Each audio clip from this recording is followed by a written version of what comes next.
Hey everybody, Jonathan Broadbent here, Unwoke Academy. Today we have a special edition. We've got some major stuff going on. I wanted to break into your day, capture a few minutes of your time to go over some mayhem from the left. Here's what this looks like. So we've got a number of credible resources all over the country who are reporting on some major issues with a mobile phone carrier called T-Mobile. So if you're not familiar with them, I'm imagining most everybody is, but you've got Verizon, T-Mobile, and a couple of big carriers in the United States. And apparently, some rather alert people who pay attention to such things have figured out that T-Mobile is changing their terms of service beginning January 1st, 2024. If you're not familiar with terms of service, they are all the rules that govern how you interact with different products and services. So, any sort of technology service provider is going to have terms of service, often just in brief referred to as TOS. So, the TOS, I feel like I'm getting trendy using these cool acronyms. So, anyway, the TOS for 2024 changing at T Mobile in order to penalize people for using their First Amendment rights. So, here's what that looks like. And of course, we're back to that whole issue of whether or not corporations can impede people's amendment, their personal rights and freedoms. So we do have the First Amendment, which is freedom of speech. And whether or not that applies to mobile phones and phone carriers is a big looming question. And hopefully, we have some competent judges in various different courts all over the US, including the Supreme Court, that will rule in favor of our free speech. But in the meantime, we have all sorts of organizations and groups and companies out there that are willing to challenge that and continue to press and try and close the walls in and collapse our freedoms that we hold dear. T-Mobile apparently is one of them, allegedly. And I am doing some of my own research, and this does so far, based on the research that I've been doing today, I'm finding that this appears to be true. So a number of places that I trust came out with this report, and here's what it looks like. T-Mobile is gearing up beginning in January to fine users up to $3,500 for what it deems to be inappropriate content. That's loosely defined and clearly falls in the discretion of whoever is subjectively looking at the content. And by the way, who should be looking at our content anyway? And I think this pertains to text messages, mobile calls, if I'm understanding correctly. So now you have an environment where you have sort of this expectation that when you call mom or your cousin or your business partner or girlfriend or boyfriend or whatever, that your call is private and confidential. It should work that way, but apparently it doesn't. And apparently all of that gets run through some sort of mega computer that screens and scrubs. And if you say something that the computer system and algorithm doesn't like, they can come back and ding you with a $3,500 fee. So my suggestion is now is the time, immediately, starting this moment, if you're, especially if you're on T-Mobile, to push back and balk at this nonsense. It's utter nonsense. I think it's the sort of thing that's designed to sort of challenge we the people and see how responsive we are. And I think that is exactly the environment for which Second Vote and Unwoke have formed. So we're meeting this head on. I'm starting to do some research, but I'm actually using this example of what T-Mobile is allegedly doing for 2024 as a sort of a ringing the alarm bell and encouraging the new business model that I envision for Second Vote. So let me explain what that looks like. In the past, and the way Second Vote has historically run, and again, if you haven't watched my previous videos, the reason I'm bringing up Second Vote is I and my team here at Unwoke, we're in the process of acquiring leadership of Second Vote. That Second Vote research, analytics, the website, etc. And they have a 12-year track record of tracking the corporate behaviors of different companies out there, like mobile carriers. So if you're not familiar with it, go to secondvote.com. That website will be out for a few more days. Then, beginning early next year, we plan on revamping that and bringing it under the umbrella of Unwoke and our leadership. But the way that has worked in the past is something might pop up on the radar, like this horrible action allegedly being taken by T-Mobile. And there's a team of people within Second Vote who would dig around and research and go to the website and look at the corporate positions and any public statements or comments made to the press, etc., made on behalf of the corporation. And of course, they would drill down and look at the terms of service, maybe get a lawyer involved, and the lawyer would look at the typical sort of allowance for freedom of speech and what is atypical and what's unusual about this one. And then they would generate some comments, and then that would become attached on Second Vote to the mobile phone carrier. What I envision for the future is much more of a national collaborative effort. There are a lot of people that I know who are keenly interested in tracking these sorts of things, and there are some really good web sleuths out there that are including the people who tracked this down and brought it to the public's attention to begin with. A lot of that happened on Twitter, now X, the social media platform, but it doesn't need to all happen there. And there's lots of opportunity for our team at Second Vote to start grabbing information and feedback from people. But here's the end result. This is where the rubber meets the road. When we, the people, learn about this sort of thing and then share the knowledge, let's assume for a moment that all that's being alleged is true of T-Mobile. And let's assume for a moment that they are making this terrible choice that's harmful and damaging and destructive to the freedoms and liberties that we hold dear here in the United States. And let's assume that it's all true. It then becomes incumbent upon us to assert our values and override the corporate actions of T-Mobile. Here's what that looks like on a couple of levels. The first is, remember the expression I use regularly, diss the left. Know where you donate, invest, and spend. I'm not aware of any sort of nonprofit connected to T-Mobile, although in this era, I wouldn't be surprised if there's some sort of nonprofit entity. Let's cross that off the list for a moment and look at invest and spend. One of the next steps that I'm going to take or get somebody on my team to take on and tackle, hopefully yet today or tomorrow, is looking up everything about T-Mobile. I believe that they're a publicly traded company, which means that they may be in your portfolio. They may be one of those investments that is purchased on your behalf through mutual funds, through things like your 401k. Let me put a little finer point on that.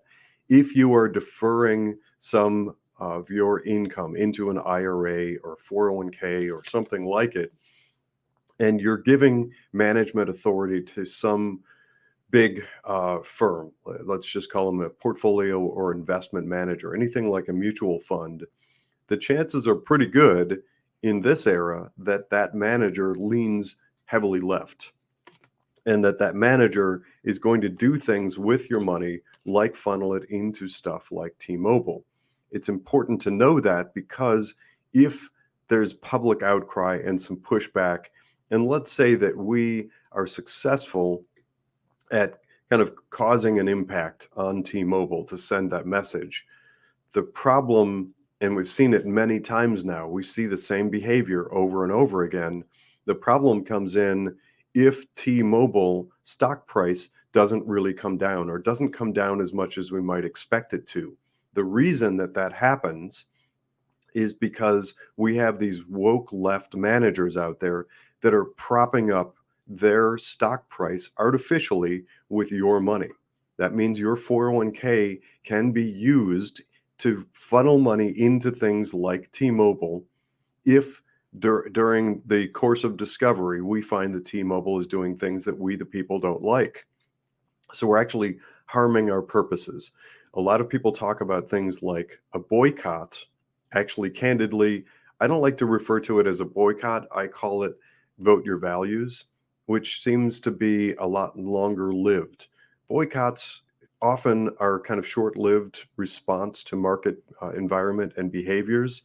And I think the sense among many corporations is all they have to do is kind of wait it out. They wait out the boycott, and then eventually sort of people come back around again and then start buying their products. And in the meantime, maybe they make a lot of money on the artificial propping up of their stock price, because remember, that's how corporations can make a lot of money. If we hit companies like T-Mobile on both fronts, and if we vote our values, then we, the people, really pull our money out from the spent dollar, that's signing up for T-Mobile services, and the invested dollar, that's having T-Mobile as a stock that's in your portfolio. If we hit them consistently on both fronts, all of this woke-a-doodle stuff that you're seeing from the left can be crushed pretty much overnight. It takes a little bit of effort, and it takes some wherewithal and knowledge. That's where Unwoke and Second Vote come in. We have the knowledge and skill and research and wherewithal to report on that stuff. Once we report on it, it's up to you and your friends and your colleagues, your workmate, your family, other people, your bowling league, it doesn't matter. The people around you, use the information we're coming out with at Second Vote on Woke to communicate these things and keep percolating this stuff on social media, because we can have an impact. That's how we fight back. So stay tuned, and by all means, if you have, let's say that you have T-Mobile service, I think now is the time to start asking questions. Send an email, call into customer service, get on like one of those online chats or something, and start asking. Ask the question. I've been hearing that terms of service are changing in harmful and destructive ways that I'm not okay with for next year, and ask for answers, and then share that. Collaboratively, we can get a lot of information about T-Mobile. We can get that information out, and then assuming that we find it to be true, then we can collectively hit both fronts. Now, apply that to an organization that also has a nonprofit. Again, I don't know for sure whether or not T-Mobile has a nonprofit, but if we have one that is a publicly traded company, which means it might show up in your portfolio somewhere or multiple places, and if they have a product or service that they sell, and if they have some sort of nonprofit entity, then we can hit on all three fronts. We can get people to go back to those nonprofits, ask for their money back for misappropriation of funds and abuse of the nonprofit status. There are multiple ways of going about doing that. A lawyer can guide you better, maybe form a class action if they don't give it back readily.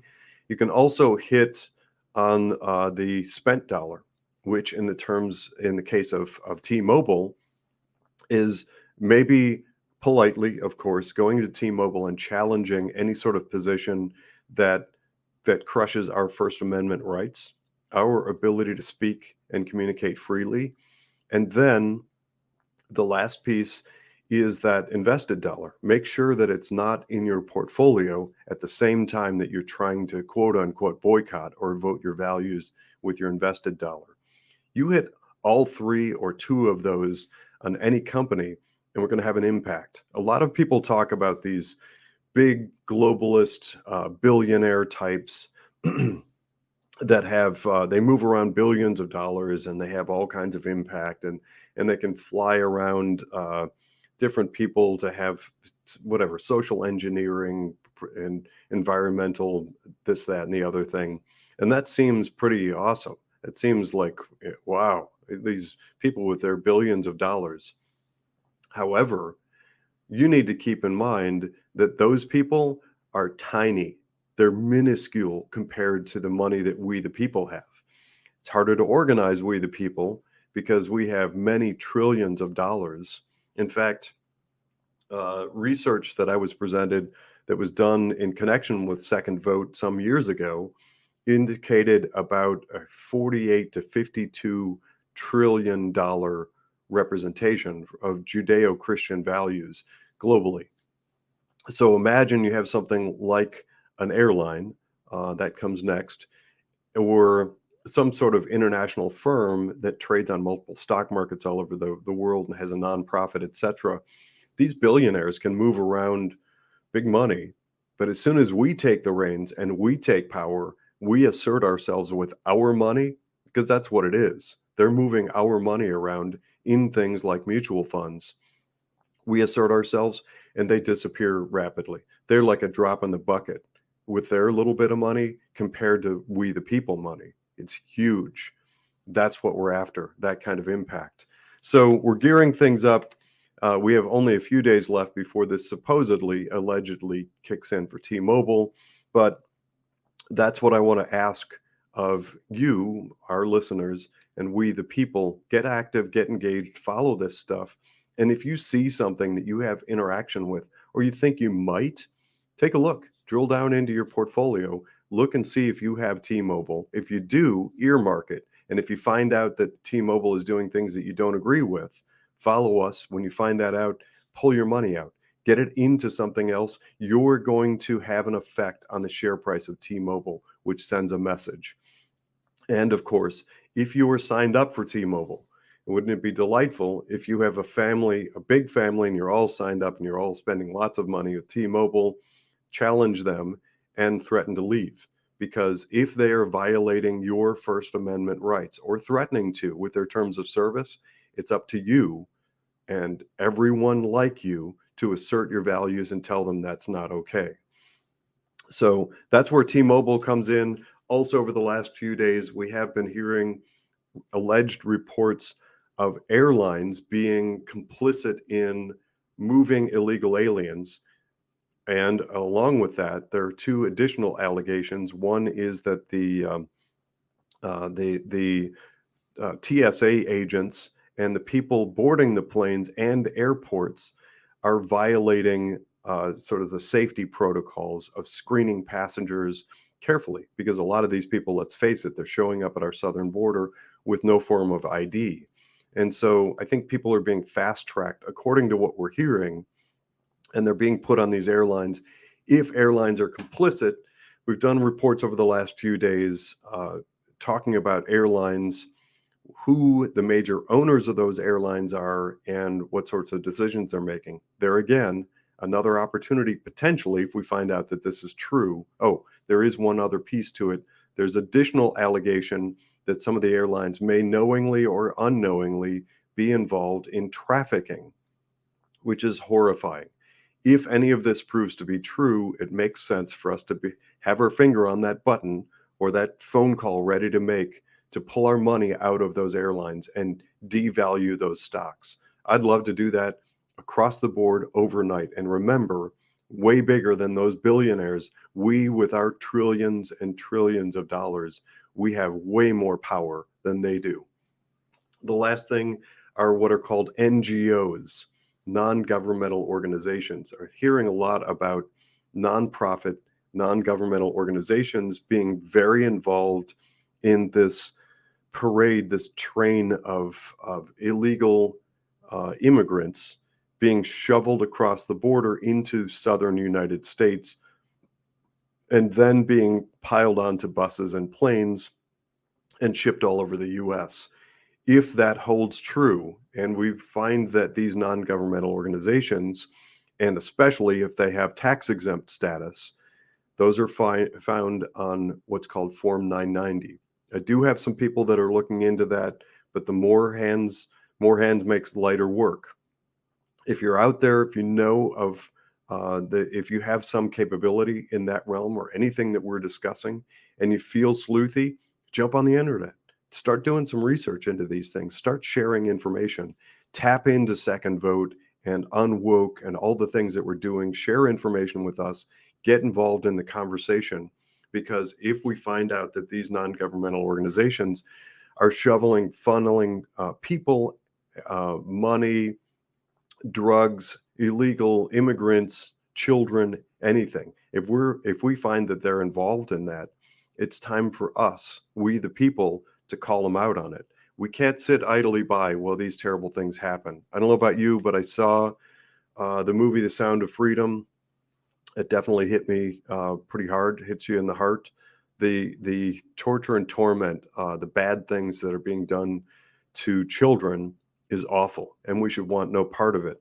But if you are among those many people out there, and I'm sorry to say it, but overwhelmingly, the statistics show that they're conservatives that feel compelled to give to nonprofits.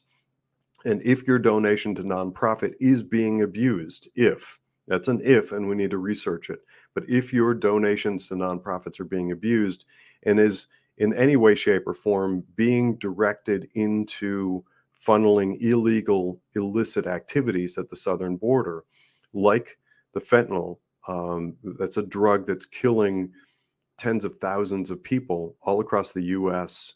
It's a terrible, terrible drug that is being pumped in through our southern border. It's killing people, or child trafficking, or the funneling of illegal immigrants. If your money is being taken in by nonprofits and is being used for those purposes, it's up to you to go back to those nonprofits and demand your money back and take action, because you don't want to be part of that, of course. And I applaud you for being among those willing to step up and try to make the world a better place via nonprofits. But if the nonprofit is lying to, manipulating, and abusing we the people with our money and doing harmful damage to our country, that's no good at all. I'm Jonathan Broadbent.